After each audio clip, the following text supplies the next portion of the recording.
جب جیب خالی ہو، دل بے چین ہو، حالات ایسے ہو کہ ہر طرف اندھیرا ہی اندھیرا نظر آئے اور کوئی راستہ سمجھ میں نہ آئے، تو کیا آپ نے کبھی سوچا ہے کہ اسی اندھیرے میں ایک دروازہ ایسا بھی ہے جو صرف آپ کے لیے کھلا ہے؟ جب انسان ان حالات سے گزرتا ہے تو وہ اپنی کمزوری، اپنی لاچاری کو پوری طرح محسوس کرتا ہے۔ یہ وہ لمحات ہوتے ہیں جب نفس کی آوازیں خود بخود خاموش ہو جاتی ہے اور روح اندر ہی اندر کروٹیں لینے لگتی ہے۔ انسان خود سے سوال کرتا ہے، میں نے کیا کیا؟ کہاں غلطی ہوئی؟ کیوں یہ سب میرے ساتھ ہو رہا ہے؟ لیکن ان سوالوں کے جواب اسے کہیں نہیں ملتے، کیونکہ جس دریا میں وہ ڈوب رہا ہوتا ہے اس کا کوئی کنارہ نظر ہی نہیں آتا۔ ایسے وقت میں اصلیت سامنے آتی ہے، دوست پہچانے جاتے ہیں، رشتے پرکھے جاتے ہیں اور دنیا کی بے رحمی کھل کر سامنے آ جاتی ہے۔ وہی چہرے جو کبھی مسکراتے تھے اب نظریں چرا لیتے ہیں، وہی ہاتھ جو کبھی مدد کے لیے اٹھتے تھے اب جیبوں میں چھپ جاتے ہیں۔ یہی دنیا کا دستور ہے، جب آپ کے پاس ہوتا ہے تو سب آپ کے ساتھ ہوتے ہیں، اور جب کچھ نہیں ہوتا تو کوئی بھی ساتھ نہیں ہوتا۔ لیکن اس دنیا سے پرے بھی ایک دنیا ہے، ایک اور نظام ہے، ایک ایسا رشتہ جو کبھی ٹوٹتا نہیں۔ جب زمین تنگ ہو جائے، جب آسمان سے کوئی آواز نہ آئے، تب بھی ایک دروازہ ہے جو کبھی بند نہیں ہوتا، اور وہ دروازہ ہے اللہ کے ناموں کا، اس کی رحمت کا، اس کی قدرت کا۔ یہ دروازہ ہر وقت کھلا ہے، ہر آنے والے کے لیے، ہر پکارنے والے کے لیے۔ اس پر نہ کوئی پہرے دار ہے، نہ کوئی شرط، نہ کوئی رسم، بس ایک چیز چاہیے، ایک سچی پکار، دل کی گہرائی سے نکلی ہوئی آواز، اور ایک آنسو جو اللہ کی طرف بہہ جائے۔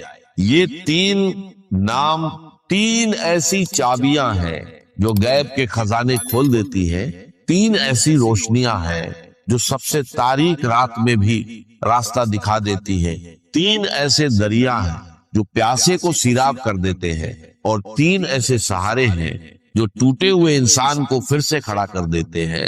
پہلا نام الرزاق۔ یہ نام ایک گہری حقیقت بیان کرتا ہے کہ اللہ تعالیٰ صرف رزق دینے والا نہیں، بلکہ بار بار ہر لمحہ، ہر سانس کے ساتھ رزق دینے والا ہے۔ رزق صرف پیسہ نہیں ہوتا، صرف روٹی نہیں ہوتی، رزق ہے ہوا، پانی، روشنی، صحت، عقل، محبت، سکون، امید، جو کچھ بھی انسان کو زندہ رکھے وہ سب رزق ہے، اور ان سب کا دینے والا صرف ایک ہے، الرزاق، وہ جس نے ہر مخلوق کے لیے اس کا رزق مقرر کر رکھا ہے اور اسے لگاتار پہنچا رہا ہے۔ وہ زمین سے غذائیں نکالتا ہے، آسمان سے برکتیں اتارتا ہے، سمندر سے موتی اور مچھلیاں دیتا ہے، درختوں سے پھل اور پتے دیتا ہے، وہ پرندوں کو ان کے گھونسلوں میں رزق دیتا ہے، مچھلیوں کو ان کے پانی میں، اور انسان کو اس کی جیب میں، اس کی پلیٹ میں، اس کے دل تک رزق پہنچاتا ہے۔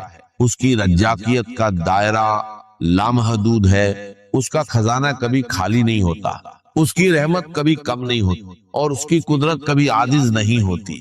وہ دیتا ہے اور دیتا ہی چلا جاتا ہے، کیونکہ دینا اس کی عادت ہے، اس کی شان ہے۔ جب آپ اس نام کو پکارتے ہیں تو محسوس کریں کہ وہ ذات جس کے ہاتھ میں تمام خزانے ہیں آپ کی طرف متوجہ ہو رہی ہے۔ یا رزاق، یہ صرف ایک لفظ نہیں، یہ ایک کنیکشن ہے آپ کے اور آپ کے رب کے درمیان۔ جب آپ کہتے ہیں یا رزاق تو یقین کے ساتھ کہیں، امید کے ساتھ کہیں، اور دل میں پوری عاجزی کے ساتھ کہیں، اتنا کہیں کہ آپ کا دل مطمئن ہو جائے، آپ کی روح کو سکون مل جائے، اور آپ کا یقین پختہ ہو جائے کہ رزق دینے والا موجود ہے، اور وہ آپ کو دیکھ رہا ہے۔ وہ دیکھ رہا ہے آپ کی خالی جیب، آپ کے گھر کی پریشانی، آپ کے دل کا بوجھ، اور کبھی کبھی وہ جان بوجھ کر دیر کرتا ہے تاکہ آپ اس کی طرف بڑھیں، تاکہ آپ اسے پکاریں، تاکہ آپ کا تعلق اس سے اور مضبوط ہو جائے۔ کبھی کبھی اللہ رزق کو روکتا ہے تاکہ بندہ پکارے، اور جب بندہ پکارتا ہے تو پھر وہ بارش کی طرح برساتا ہے۔ لیکن یاد رکھیں اور رجاق کے نام کا تقاضا یہ بھی ہے کہ آپ حلال کی تلاش کریں، کیونکہ وہ حلال رزق دیتا ہے اور حرام سے بچنے کا حکم دیتا ہے، اور یہ بھی کہ جب آپ کو ملے تو آپ بھی دوسروں تک پہنچائیں، کیونکہ جو خود پاتا ہے اسے دینا بھی سیکھنا ہوتا ہے۔ چاہیے کہ آپ صرف اپنے لیے نہ جیے بلکہ دوسروں کے لیے بھی دیں، کیونکہ جب اللہ آپ کو دیتا ہے تو دراصل وہ آپ کی آزمائش لیتا ہے، یہ دیکھنے کے لیے کہ آپ کا دل کتنا کھلا ہے۔ یہی تقاضا ہے کہ آپ اللہ پر پورا بھروسہ کریں، کیونکہ جب تک آپ اللہ پر یقین کے ساتھ بھروسہ نہیں کریں گے آپ کا دل کبھی سکون نہیں پائے گا، بے چینی آپ کا پیچھا نہیں چھوڑے گی۔ اور یہی تقاضا ہے کہ آپ صبر کریں، گہرا صبر، خوبصورت صبر، کیونکہ رزاق جانتا ہے کب دینا ہے، کیسے دینا ہے، کسے دینا ہے، اور اس کا ہر فیصلہ ہر وقت کامل ہے، بے مثال ہے۔ جو شخص الرزاق کو پکارتا ہے اس کے لیے اللہ رزق کے ایسے دروازے کھول دیتا ہے جن کا اس نے کبھی تصور بھی نہیں کیا ہوتا۔ وہ اسے وہاں سے دیتا ہے جہاں سے اس نے کبھی گمان بھی نہیں کیا۔ وہ اس کے حساب میں اضافہ کرتا ہے، اس کی روزی کو وسیع کرتا ہے، اس کی مشکلات کو آسان کر دیتا ہے۔ اب سنیے دوسرا نام الفتاح۔ یہ نام صرف ایک نام نہیں، یہ امید ہے، یہ روشنی ہے، یہ ہر بند راستے کا جواب ہے۔ اللہ تعالیٰ صرف ایک بار نہیں کھولتا بلکہ بار بار کھولتا ہے۔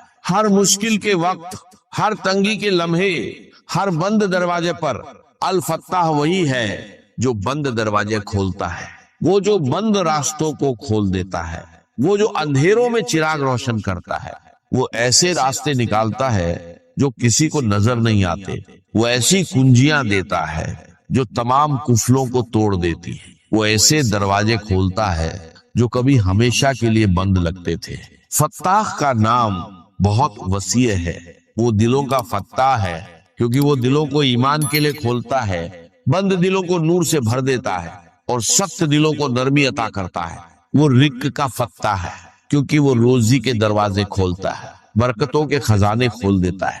وہ مشکلات کا فتاح ہے کیونکہ وہ ہر مشکل کو آسان کرتا ہے، ہر مصیبت کو دور کرتا ہے، ہر پریشانی کا حل نکالتا ہے۔ اور وہ علوم کا فتاح ہے، وہ علم کے دروازے کھولتا ہے، فہم عطا کرتا ہے، بصیرت دیتا ہے۔ جب آپ کو لگے کہ ہر دروازہ بند ہو چکا ہے، جب ہر طرف مایوسی ہو، جب قرض بوجھ بن جائے اور راتوں کی نیند اڑ جائے، تب صرف ایک نام پکاریے، یا فتاح، اور یقین رکھیے جو دروازے بند ہیں وہ کھلنے والے ہیں، جو راستے بند ہیں وہ بنیں گے، اور جو تاریکی ہے وہ روشنی میں بدلنے والی ہے۔ اپنے دل میں بسا لیجئے یہ نام فتاح۔ جب لگے کوئی راستہ نہیں، کہیے یا فتاح۔ جب لگے سب نے منہ موڑ لیا، کہیے یا فتاح۔ جب لگے قرض بہت بڑا ہے اور حل ناممکن، کہیے یا فتاح، کیونکہ فتاح وہ ہے جو ایک دروازہ کھولتا ہے تو 100 دروازے خود کھل جاتے ہیں۔ وہ ایک کنجی دیتا ہے تو تمام قفل ٹوٹ جاتے ہیں۔ اس نام کا تقاضا ہے کہ آپ مایوس نہ ہوں، کیونکہ فتاح مشکل سے آسانی کی طرف لے جاتا ہے، تنگی سے کشادگی کی طرف، اور اندھیرے سے روشنی کی طرف۔ یہ تقاضا ہے کہ آپ دعا کرتے رہیں، دروازے بند ہیں تو کھٹکھٹاتے رہیں، فتاح جواب دے گا، ضرور دے گا۔ یہ تقاضا ہے کہ آپ خود بھی لوگوں کے لیے کھلے، جیسے اللہ آپ کے لیے راستے کھولتا ہے ویسے ہی آپ دوسروں کے لیے آسانیاں پیدا کریں، ان کے کام آئے، ان کی مدد کرے۔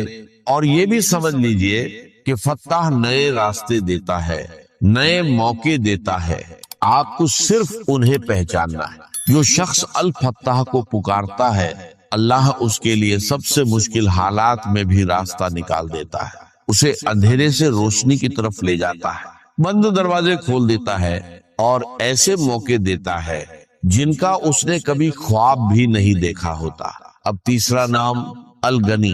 یہ نام ہمیں بتاتا ہے کہ اللہ تعالی ہر طرح سے بے نیاز ہے، اسے کسی کی ضرورت نہیں، اور پوری مخلوق اس کی محتاج ہے۔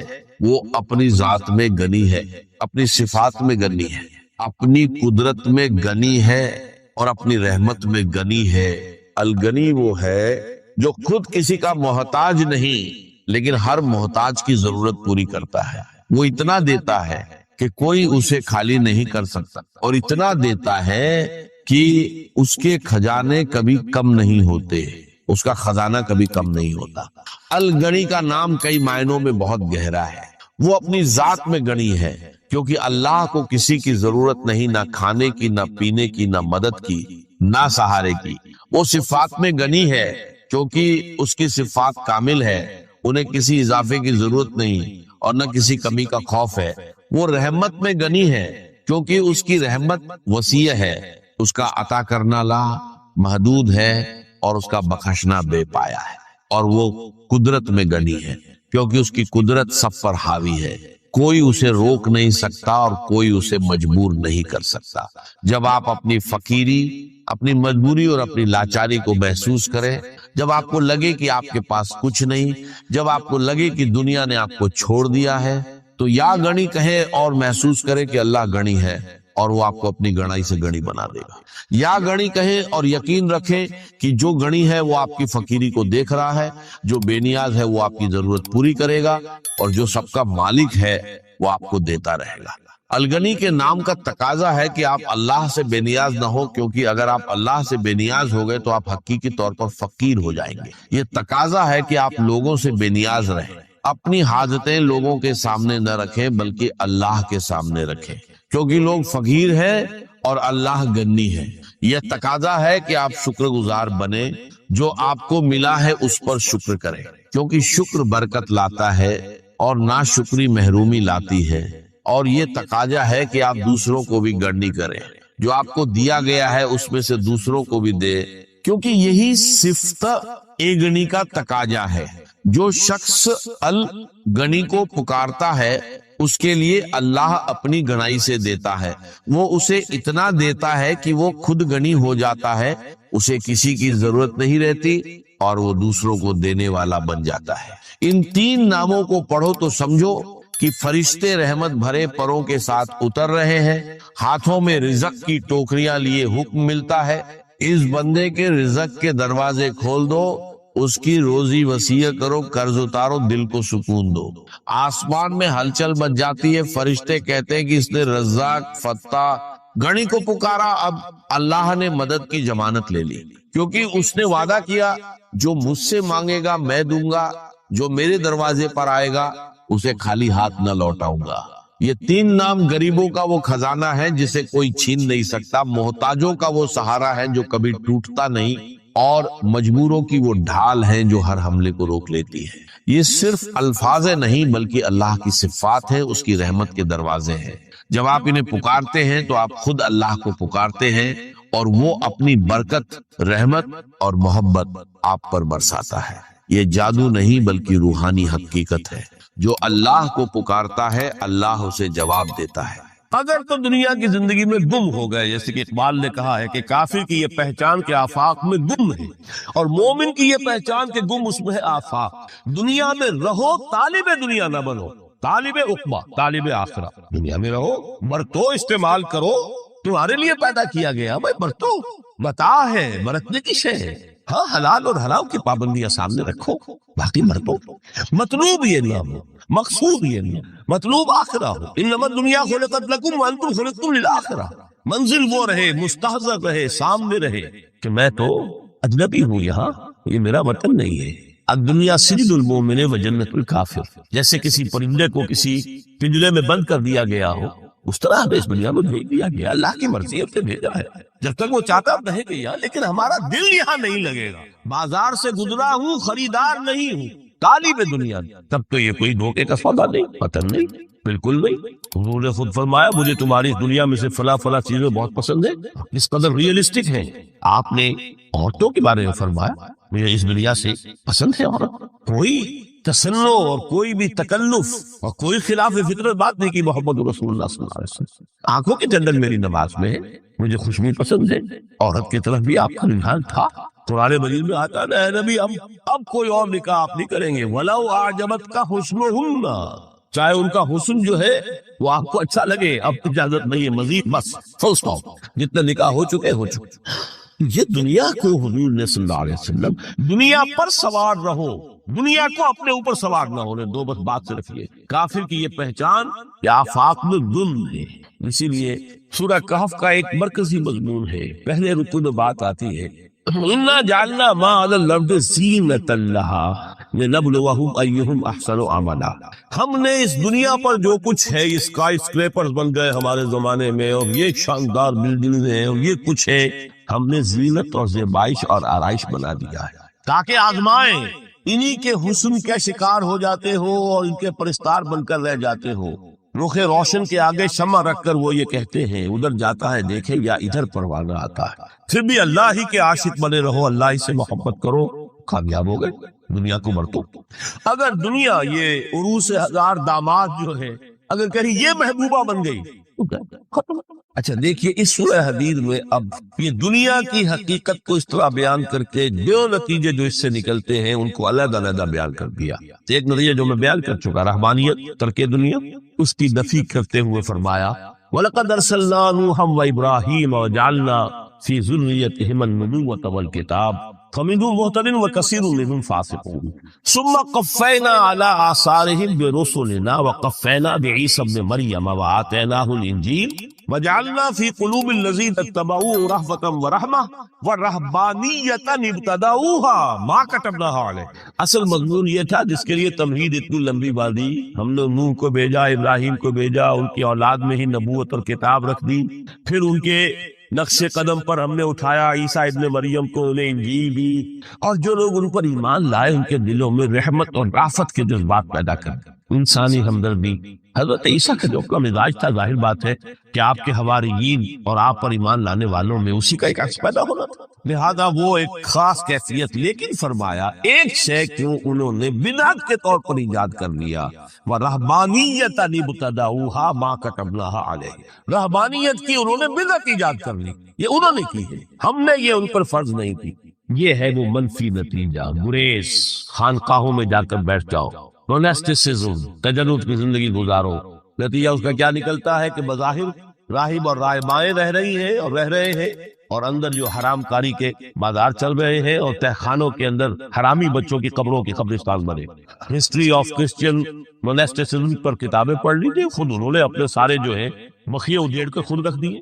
یہ رہبانیت، یہ اسلام کا راستہ نہیں ہے۔ احادیث کے حوالے سے میں آپ کے سامنے پہلے بیان کر چکا ہوں، میں بعد میں تھوڑا سا عرض کروں گا کہ ہمارے ہاں بھی یہ رسم کیوں آئی ہے اور کیسے آئی۔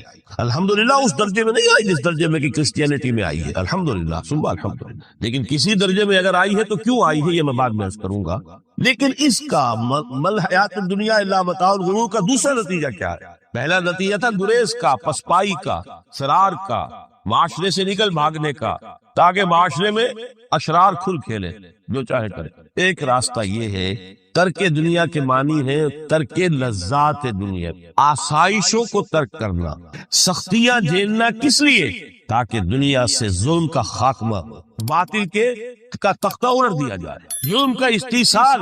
ظاہر بات ہے ظالم آسانی سے ظلم نہیں چھوڑے گا، ایکسپلائٹر وعد و نصیحت سے اپنے ایکسپلائٹیشن سے باز نہیں آئے گا۔ شاذ ہوتے ہیں اس طبقے کے اندر بھی یقیناً کچھ سلیم الفطرت لوگ ہوتے ہیں، جیسے طبقہ اشرافیہ سے تھے حضرت ابو بکر رضی اللہ تعالیٰ عنہ، سلیم الفطرت انسان تھے، وہ کوئی غلاموں کے طبقے سے تو نہیں تھے، کوئی فقراء کے مساکین کے طبقے میں سے نہیں تھے، اونچے طبقے میں سے تھے، عشرہ مبشرہ اکثر و بیشتر اس طبقے سے تھے۔ لیکن بائی انداز وہ جو طبقہ ہوتا ہے، یا تو وہ اپنے جبر اور استبداد کا تخت جو ہے جما کر بیٹھا ہوا لوگوں کی گردنوں کے اوپر، پولیٹیکل ریپریشن ہے، یا اکنامک ایکسپلائٹیشن ہے، استحصال، محنت لوگ کریں کھائیں گے، ہم عیش ہم کریں گے، محنت کسان کرے جا کے کھیت میں، ہم لے آئیں گے اپنا حصہ اور عیش کر، یا کوئی سوشل ڈسکریمنیشن ہے، یہ اونچا ہے یہ نیچا ہے، یہ تو پیدا ہی ہوا ہے شودر، اس سے نکل ہی نہیں سکتا، اور یہ پیدا ہوا برہمن، یہ تو اونچا ہے۔ اس تینوں قسم کے ظلم، اس کا خاتمہ کرنا، اس کے لیے جدوجہد کی ضرورت، جہاد کی ضرورت، قتال کی ضرورت ہے، اور جہاد و قتال آپ نہیں کر سکتے جب تک کہ لذات دنیاوی سے کنارہ کشی نہ کریں، جب تک کہ اپنی بیلٹ کو ٹائٹ نہ کریں، جب تک کہ اپنی ضروریات زندگی کو کم نہ کریں۔ ضروریات زندگی کم کریں گے تو تفریغ الاوقات ہوگا، جو تبلیغی بھائیوں کی اصطلاح ہے، بہت اہم ہے، اپنے وقت کو فارغ کر سکیں گے۔ اس وقت کو فارغ کریں گے تو پھر وہ جد و جہد، وہ محنت، وہ جہاد، اس کے لیے آپ کے پاس وقت ہوگا، اس کو آپ لگا سکیں گے۔ پھر اس میں جب سخت سے سخت منزلیں آئیں گی تو اس میں میدان میں مقابلہ بھی ہوگا، جان کی بازی بھی کھیلنی پڑے گی، اس میں قید و بند کا وقت بھی آ سکتا ہے۔ 3 برس تک اگر محمد عربی صلی اللہ علیہ وسلم پورے خاندان بنی ہاشم کے ساتھ بدترین اسیری سمجھ لیجئے شیب بنی ہاشم میں جو رہے، یہاں تو اسیروں کو آپ راشن تو دیتے، کھانا تو دیتے، وہاں تو اصل جو ہے وہ تو دونوں طرف سے گھاٹی کا منہ بند کر دیا گیا تھا، سیل تھی کہ کوئی شے جو ہے وہ جانے نہ پائے گا۔ 3 برس، جس میں کہ وہ وقت بھی آیا ہے کہ سوکھے ہوئے چمڑے ابال کر ان کا پانی جو ہے بلکتے ہوئے بچے، پھول جیسے بچے بنی ہاشم، ان کے حلق میں ٹپکایا گیا ہے، اور کچھ تھے لوگ حکیم بن حزام جیسے رضی اللہ تعالیٰ عنہ، بعد میں ایمان بھی لے آئے۔ حضرت خدیجہ رضی اللہ تعالیٰ عنہ کے چونکہ وہ قریبی رشتہ دار تھے، وہ پہاڑ کو کراس کر کے چوٹی پر سے اتر کر کچھ کبھی کبھی کھانے پینے کی چیز پہنچا دیتے تھے۔ یہ سارے مراحل آئے، یہ جو ہے یہ مثبت ہے۔ ترک دنیا وہ نہیں، ترک دنیا سے مراد دنیا کی لذتوں سے، دنیا کی آسائشوں سے، ان سے آدمی آپ کو پیچھے ہٹائے، ان کو چھوڑے، ان کو ترک کرے، تاکہ اپنا وقت، اپنا مال، اپنی صلاحیتیں صرف کر سکے۔ کس کام کے لیے؟ اب اس کے لیے دیکھیے آیت نمبر 25 ہے یہ سورہ حدید کی۔ لقد ارسلنا رسلنا بالبینات، ہم نے اپنے رسولوں کو بھیجا واضح چیزوں کے ساتھ۔ بینہ وہ شے جو خود ظاہر ہو۔ آفتاب آمد، دلیل آفتاب، جب سورج طلوع ہو گیا وہ خود اپنے وجود پر دلیل ہے، اس کے لیے کسی اور اضافی دلیل کی ضرورت نہیں کہ سورج موجود ہے، وہ تو ہے، سب کو نظر آ رہا ہے۔ بینات سے مراد معجزے بھی ہیں، اور وہ تعلیم جو ہے بنیادی دین کی کہ جو فطرت انسانی کی جانی پہچانی ہوئی شے، دونوں پر اس کا اطلاق ہو جائے گا۔ لقد ارسلنا رسلنا بالبینات وانزلنا معهم الکتاب والمیزان، اور ہم نے ان کے ساتھ کتاب اتاری، میزان اتاری۔ یہ سب کچھ کس لیے کیا؟ لیقوم الناس بالقسط، تاکہ لوگ عدل پر قائم ہوں۔ یہ ہے سول آبجیکٹو، یہ نہیں بس ہماری کتاب پڑھ لیا کرے، ختم قرآن ہو گیا، اللہ اللہ دعا مانگ لی، چھٹی۔ قائم کرو اس کو، وہ میزان عدل نصب کرو، ہر ایک کو وہی تل کر ملے جو اس کا حق ہے، اور ہر ایک سے وہ لیا جائے کہ جو اس کے ذمہ واجب ہے۔ اگر یہ نہیں تو بابا پھر سب کہانیاں ہیں، شریعت اور دین اور نماز اور روزہ اور حج، کوئی حیثیت۔ اچھی طرح سن لیجیے میری بات، قرآن مجید میں کہلوایا گیا حضور سے، قل یا اہل الکتاب لستم علی شیء حتی تقیموا التوراۃ والانجیل وما انزل الیکم من ربکم۔ اے نبی سے کہہ دیجئے کتاب والے تمہاری کوئی حیثیت ہی نہیں، ہماری نگاہوں میں تمہارا کوئی مقام ہی نہیں، جب تک کہ تم قائم نہیں کرتے تورات کو اور انجیل کو، جو کچھ کے نازل کیا گیا تمہاری طرف، تمہارے رب کی طرف سے۔ قائم کرو، پھر آؤ ہم سے بات کرو، ہم سے دعا کرو، ورنہ دفع ہو جاؤ۔ نتھنگ میں we don't care for you, لستم علی شیء حتی تقیموا التوراۃ والانجیل وما انزل الیکم من ربکم۔ اب قانون خداوندی تو بدلتا نہیں ہے، نہ فرام پرسن ٹو پرسن، نہ فرام نیشن ٹو نیشن، نہ فرام امہ ٹو امہ، اٹل ہے۔ وَلَن تَجِدَ لِسُنَّتِ اللَّهِ تَبْدِيلًا وَلَن تَجِدَ لِسُنَّتِ اللَّهِ تَحْوِيلًا۔ سنت اللہ تو ایک ہے۔ اب اس آیت کو ذرا پڑھیے، قُلْ يَا أَهْلَ الْقُرْآنِ لَسْتُمْ عَلَىٰ شَيْءٍ حَتَّىٰ تُقِيمُوا الْقُرْآنَ وَمَا أُنزِلَ إِلَيْكُم مِّن رَّبِّكُم۔ کہہ دو اے محمد کہ اے قرآن والو تمہاری کوئی حیثیت نہیں ہے ہمارے ساتھ جب تک کہ تم قرآن کو قائم پڑھ لو اور اس کے قرات کے مقابلے منعقد کرا لو اور سونے کے تاروں سے اسے لکھ لو اور اس کو جو چاہو کر لو، کوئی حیثیت نہیں۔ قائم کرو اس قرآن کو، اس کے نظام کو، اس کے قانون کو، جو حضرت ابوبکر نے فرمایا تھا، پہلا خطبہ جو دیا ہے آپ بیعت خلافت کے بعد، تم میں ہر قوی میرے نزدیک ضعیف ہوگا جب تک کہ اس سے حق وصول نہ کر لو، اور ہر ضعیف قوی ہوگا جب تک کہ اسے اس کا حق دلا لو۔ سورہ شورى میں حضور سے کہلوایا گیا، قل وَأُمِرْتُ لِأَعْدِلَ بَيْنَكُمْ، مجھے یہ حکم ہوا ہے کہ میں تمہارے مابین عدل قائم، میں وائز بن کر نہیں آیا، میں بدھ مت کے بھکشو بنانے کے لیے نہیں آیا تمہیں۔ ہاں، انقلابی عمل میں ایک مرحلہ آتا ہے، بدھ مت کے بھکشو بننا پڑتا ہے کچھ عرصے کے لیے، تیاری کا مرحلہ، وہ میں ابھی بعد میں ذرا بیان کروں گا، لیکن مستقل نہیں ہے یہ بدھ مت کے بھکشو۔ یہ بدمعاش جس طرح چاہیں کھل کھیلیں، ظالم جس طرح چاہیں لوگوں پر ظلم کرتے رہیں، تشدد اور جبر کا جس طرح سے چاہے معاملہ کرے، استحصالی نظام جس طرح ہوتا ہے چلتا رہے۔ شاہ ولی اللہ دہلوی رحمۃ اللہ علیہ کے الفاظ میں انسانوں کی عظیم اکثریت ڈھور ڈنگر بن جائے، صبح سے لے کے شام تک کمر توڑ دینے والی مشقت کے بعد بمشکل 2 وقت کی روٹی ملتی ہو، اس کا کبھی خیال اسے اللہ کا آئے گا؟ کبھی اللہ سے لو لگا سکے گا؟ دنیا نے تیری یاد سے بیگانہ کر دیا تو اس سے بھی دل فریب ہے غم روزگار کے۔ اس لیے حضور نے فرمایا قاد الفقر ان یکون کفرا، یہ فقر جو ہے یہ تو انسان کو کفر تک پہنچائے گا۔ عدل قائم کرو۔ تو دیکھیے یہ آیت انتہائی گمبھیر آیت ہے قرآن مجید کی سورہ حدید کی، جس طرح وہ آیت متاع الغرور والی جس شان کے ساتھ سورہ حدید میں آئی ہے، اعلموا انما الحیات الدنیا لعب ولہو وزینۃ وتفاخر بینکم وتکاثر فی الاموال والاولاد کمثل غیث اعجب الکفار نباتہ ثم یہیج فتراہ مصفرا ثم یکون حطاما وفی الآخرۃ عذاب شدید ومغفرۃ من اللہ ورضوان وما الحیات الدنیا الا متاع الغرور۔ لیکن اس کا نتیجہ کیا نکلنا چاہیے؟ لقد ارسلنا رسلنا بالبینات وانزلنا معهم الکتاب والمیزان لیقوم الناس بالقسط۔ Now prepare for the shock۔ میرے نزدیک میرے علم کی حد تک شاید دنیا کی کوئی انقلابی کتاب نہ ہو جس نے اس قدر عریاں طور پر کھل کر یہ کہا ہو کہ ظالموں کی سرکوبی کرو، کچلو ان کے سر۔ وانزلنا الحدید، ہم نے لوہا بھی اتارا ہے۔ ایک وقت آتا ہے ظلم نہیں ختم ہوتا جب تک کہ لوہے کی طاقت ہاتھ میں نہ آئے۔ انزلنا الحدید، ہم نے صرف کتاب ہی نہیں اتاری ہے، لوہا بھی اتارا ہے۔ فیہ باس شدید، اس میں جنگ کی صلاحیت ہے۔ ومنافع للناس، لوگوں کے لیے کچھ اور منفعتیں بھی ہے، کوئی توا پرات چمٹا وہ بھی بنا لو، ٹھیک ہے، لیکن اسلحہ کے۔ وانزلنا الحدید، اسی تو سورہ حدید کا نام حدید ہے۔ فیہ باس شدید ومنافع للناس ولیعلم اللہ من ینصرہ ورسلہ بالغیب، اللہ دیکھنا چاہتا ہے کون ہے اس کے وفادار بندے جو اس لوہے کی طاقت کو ہاتھ میں لے کر مدد کرتے ہیں اس کی اور اس کے رسولوں کی غیب میں ہونے کے باوجود۔ ان اللہ قوی عزیز، ویسے اللہ قوی ہے، عزیز ہے، آنے واحد میں کفر کو ختم کر دے جب چاہے، آنے واحد میں ظالموں کا ظلم جو ہے وہ ختم کر کے رکھ دے، وہ سب کچھ کر سکتا ہے۔ لیکن پھر تمہاری آزمائش کیسے ہوگی؟ کیسے معلوم ہوگا ہوز ہو، کس کا کیا مقام تھا، کس کے پاس کتنا یقین کا سرمایہ تھا، کس کے ایمان کی گہرائی اور گہرائی کا کیا عالم تھا، کس نے ہمارے دین کے لیے کیسی کیسی قربانیاں جھیلی ہیں۔ یہ ہے ترک دنیا جو موسٹ پروفاؤنڈ ہے، نتیجہ خیز ہے، خیر کو وجود میں لانے کے لیے ہے، لیکن اس کی مثالیں موجود ہیں۔ حضرت مصعب بن عمیر رضی اللہ تعالی ایام جاہلیت میں کہا جاتا ہے ان کا جوڑا جو ہے شام سے تیار ہو کر آتا تھا، جیسے کبھی مشہور ہے کہ پنڈت نہرو کا بھی کپڑے سل کر آتے تھے پیرس سے، موتی لال نہرو کا بیٹا، اور موتی لال نہرو وہ تھا کہ وائس رائے کی پہلی کار آئی ہے ہندوستان میں تو دوسری کار موتی لال کی آئی ہے، اس کا بیٹا، اس کے کپڑے پیرس سے سل کر آتا۔ مصعب بن عمیر کے کپڑے شام سے تیار ہو کر، اور وہ ہمیشہ عطر میں بسے ہوئے ہوتے تھے، یہاں سے گزر جائے معلوم ہوا کہ پوری گلی جو ہے وہ مہک اٹھی، معلوم ہو جائے کہ مصعب بن رہا ہے ایمان لائے محمد رسول اللہ صلی اللہ علیہ وسلم۔ باپ فوت ہو چکا تھا، اس کی چھوڑی ہوئی دولت تھی، ماں تھی، لیکن وہ خاندان کا نظام، چچا تھا سربراہ، وہ بدترین کافر، اس نے پہلے سمجھایا ہوگا 100 طریقے آزما کر پھر آخری بار اس نے آزمایا کہ جس دولت کے اوپر تم عیش کر رہے یہ تمہارے مشرک باپ کی دولت ہے، نکل جاؤ گھر سے۔ انہوں نے سمجھا تھا جیسے سورہ صافات میں آتا ہے فَأَرَادُوا بِهِ كَيْدًا فَجَعَلْنَاهُمُ الْأَسْفَلِينَ، انہوں نے حضرت ابراہیم کے بارے میں سمجھا تھا جب دیکھیں گے کہ آگ تیار ہو رہی ہے اور یہ اس میں مجھے ڈال دیں گے تو سب یہ نشہ حرم ہو جائے گا، یہ توحید وعید سب ہوا ہو جائے گی، لیکن ہوا کیا؟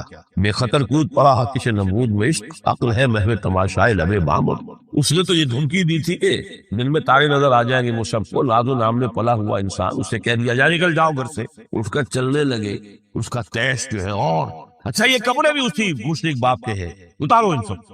مادر زاد برہنہ ہو کر گھر سے نکلے، مادر زاد، پھر وہی ہے کہ جن کے نام قرائے فال بنا میں من دیوانہ زدم، اے بیعت عقبہ اولا ہوئی ہے، لوگوں نے کہا کہ ہمیں کوئی مقری دیجئے قرآن پڑھانے والا جو ہمیں قرآن پڑھائے، انہوں نے فرمایا جاؤ مصعب۔ وہ مصعب وہاں جا کر مدینے میں المقری بن گئے، جا المقری، وہ آ رہا پڑھانے والا، اور 1 سال کی محنت دعوت اور تبلیغ اور قرآن کے پڑھانے کے نتیجے میں اگلے سال 75 افراد لا کر بھی ڈال دیا۔ یہ مصعب تھے۔ شہادت ہوئی ہے غزوہ بدر میں۔ ایک مرتبہ اس سے پہلے کا واقعہ بھی ہے کہ حضور مسجد میں تشریف فرماتے، سامنے سے حضرت مصعب گزرے، ایک پھٹا ہوا سے کمبل جسم کے گرد بیٹھا ہوا، حضور کی آنکھوں میں آنسو، ہم جا کر جھولیاں انہی کے سامنے پسارتے ہیں، انہی سے کبھی سرمایہ کاری کی بھیک مانگتے ہیں، کبھی قرضوں کی بھیک مانگتے ہیں، ان کے چشم و ابرو کے اشاروں کے منتظر رہتے ہیں۔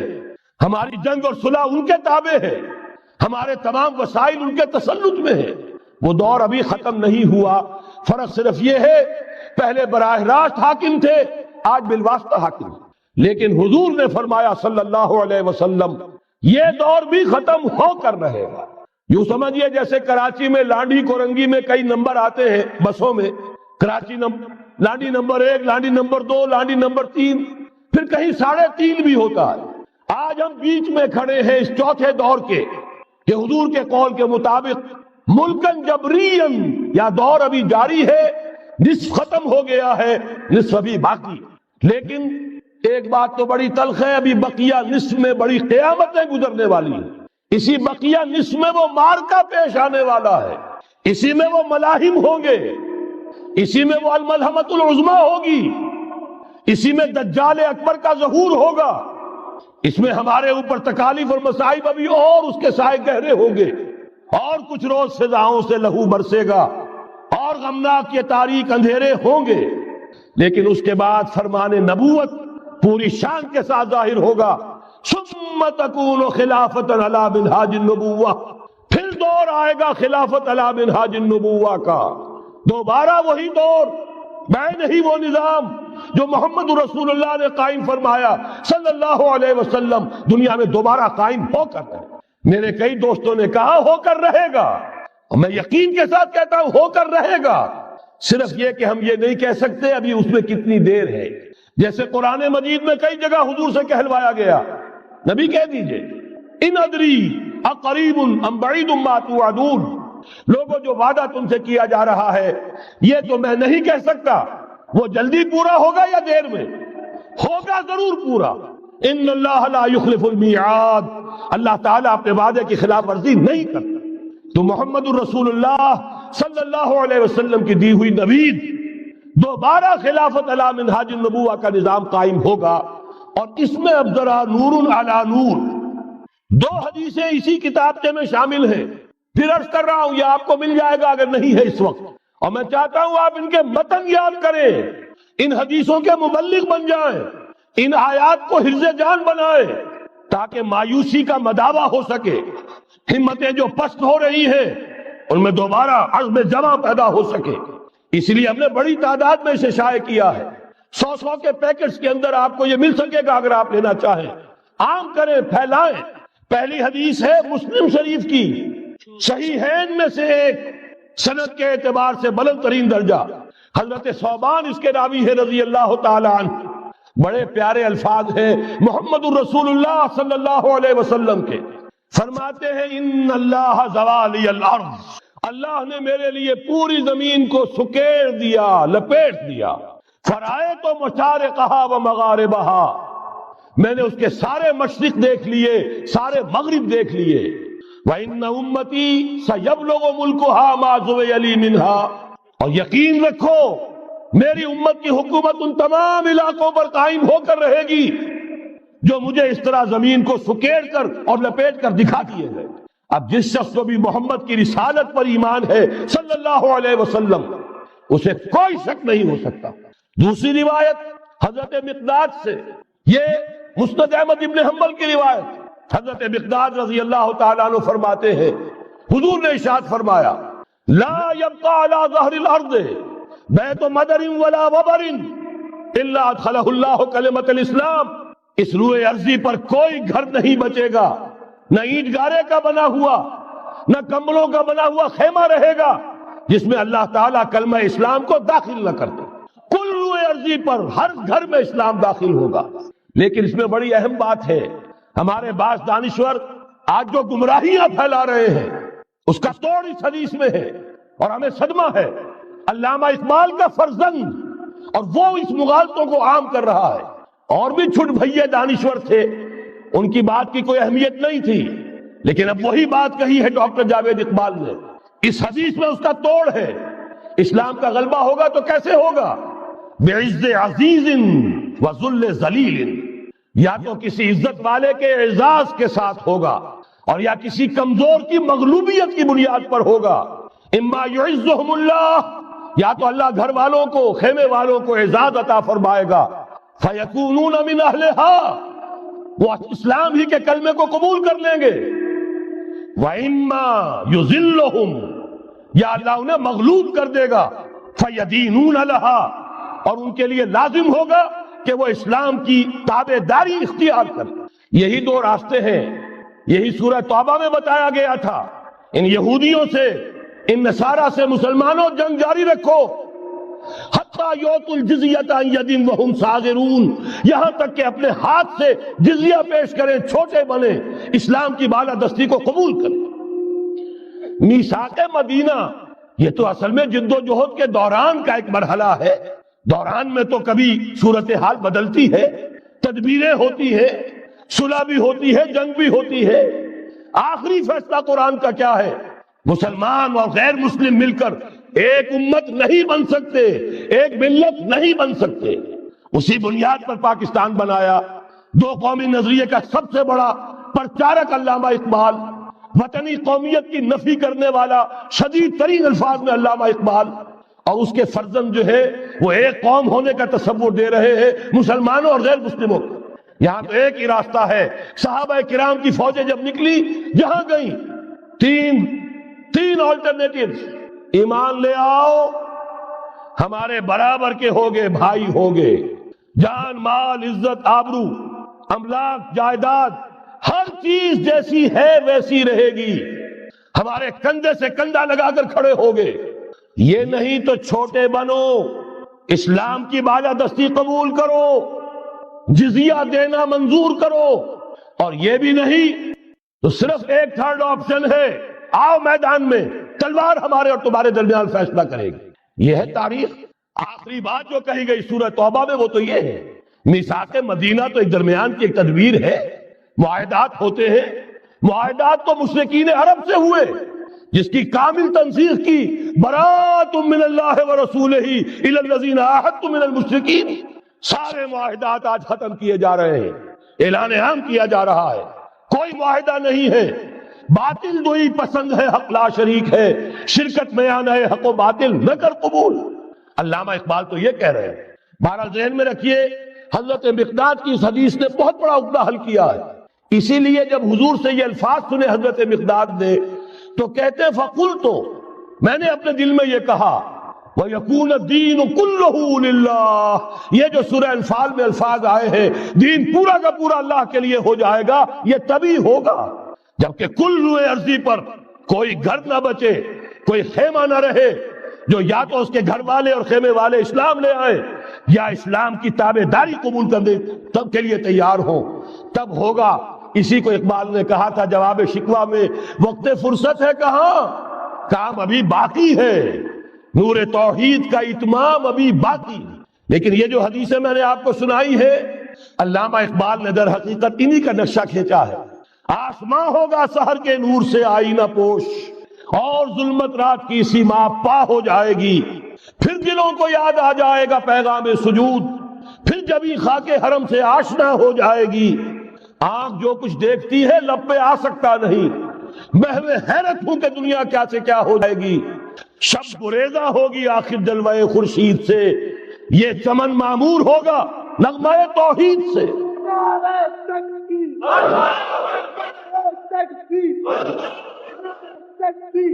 میں نے اس پر جو عنوان قائم کیا ہے، کل جہاں معمور ہوگا نغمہ توحید سے، یہ پورا کا پورا عالم کرۂ ارضی جگمگا اٹھے گا۔ اشرقت الارض بنور ربہا، وہ نور رب کا جب اطمینان ہوگا پوری یہ زمین اس سے چمک اٹھے گی۔ یہ ہے وہ پیشین گوئیاں۔ اب میں آپ کو بتانا چاہتا ہوں کہاں سے ہوگا۔ موٹی سی بات یہ ہے، پہلے خلافت علی منہاج النبوہ کا نظام قائم ہوا، کل روئے ارضی پر ایک دم نہیں ہو گیا۔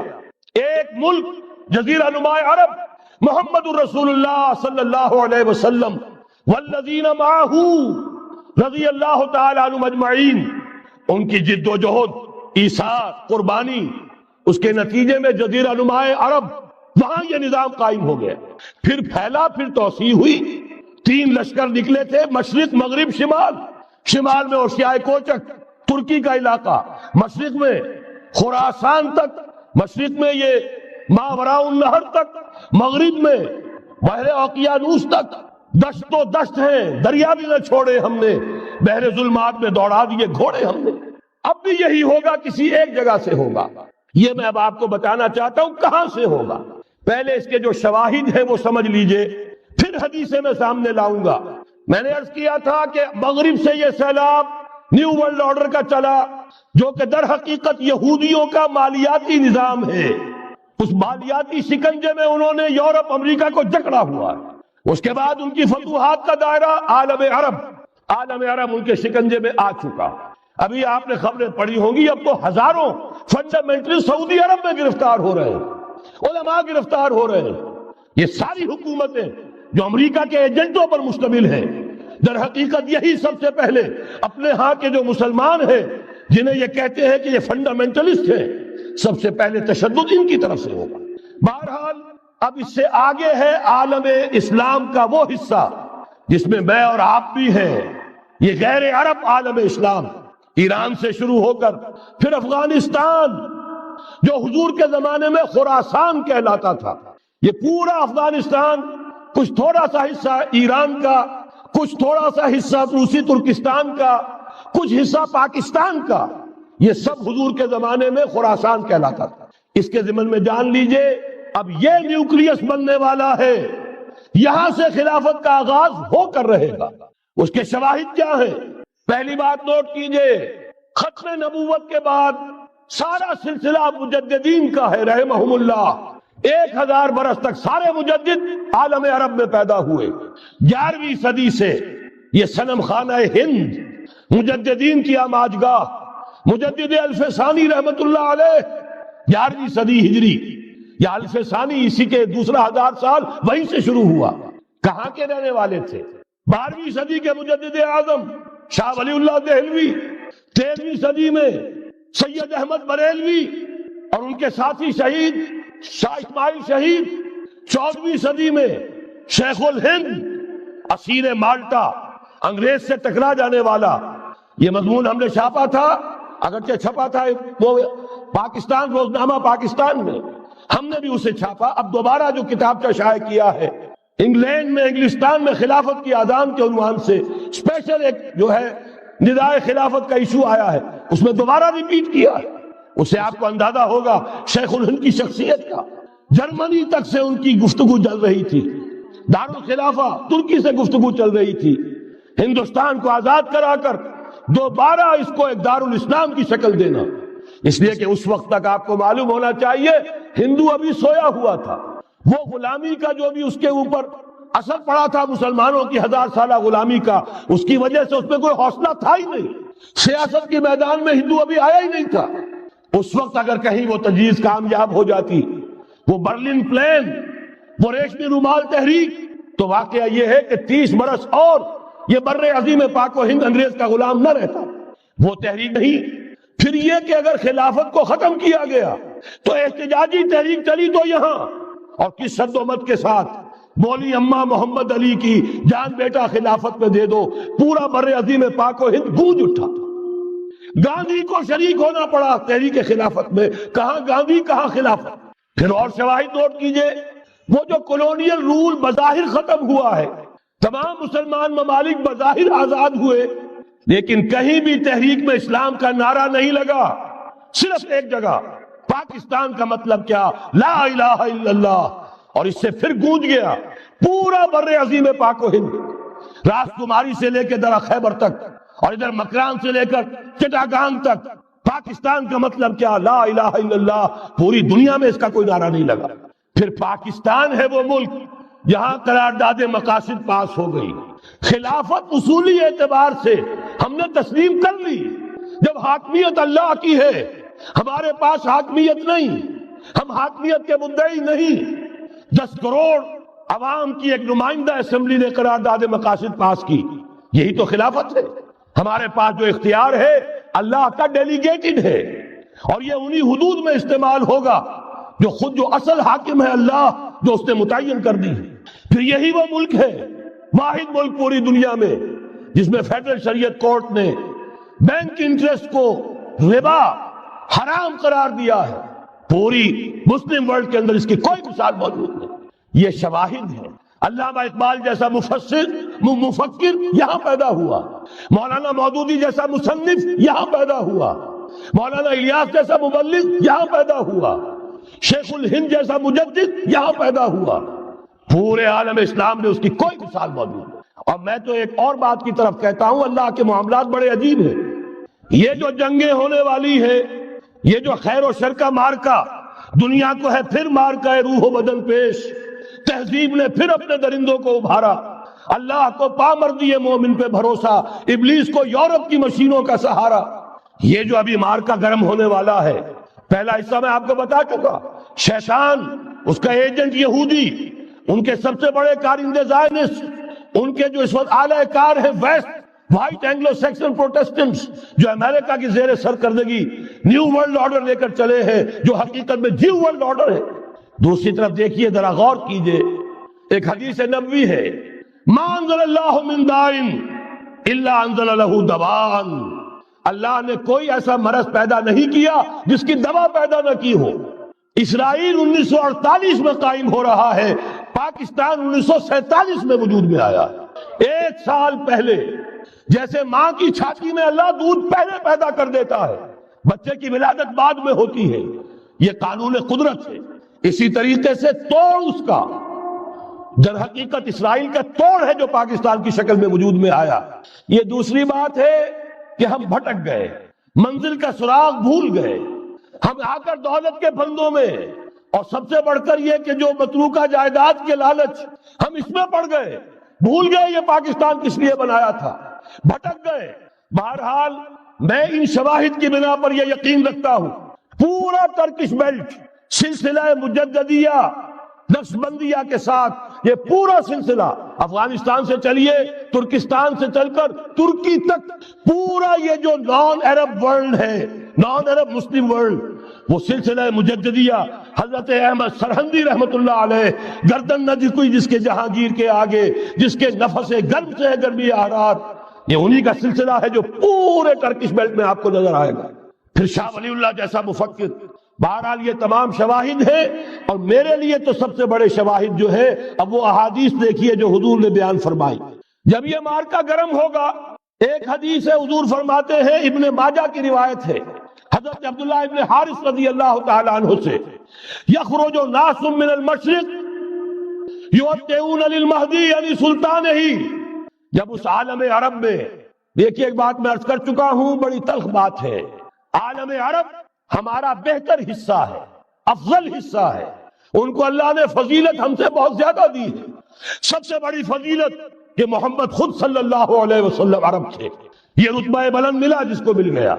پھر مستقل فضیلت، اللہ کا کلام ان کی زبان میں موجود ہے، مادری زبان.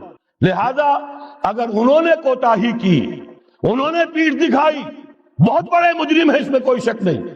اور یہی وجہ ہے یہ سارے ملاحب وہی ہونے ہیں.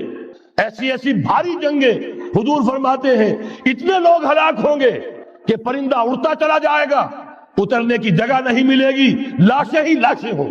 یہ شکل ہونے والی ہے. اور میں تو چونکہ ایک مضمون اور کتابچے کی شکل میں بھی شائع ہو چکا ہے، جس میں کہ حضور کی اس حدیث کے حوالے سے میری امت پر بھی وہ سب کچھ وارد ہوگا جو سابقہ امت پر ہوا، اسی کے حوالے سے عرض کر چکا ہوں.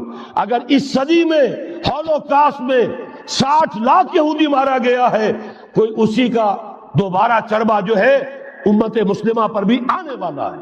لیکن اس کے بعد پھر ان کے لیے فوجیں جائیں گی مشرق سے. وہاں جو امام ہوں گے، جو بھی ان کو لیڈ کر رہے ہوں گے، حضرت مہدی.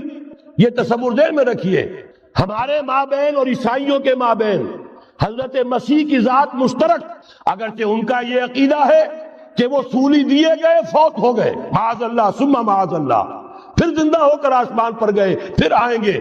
ہم کہتے ہیں نہیں، وہ سولی دیے ہی نہیں گئے، وہ زندہ آسمان پر اٹھائے گئے، واپس آئیں گے.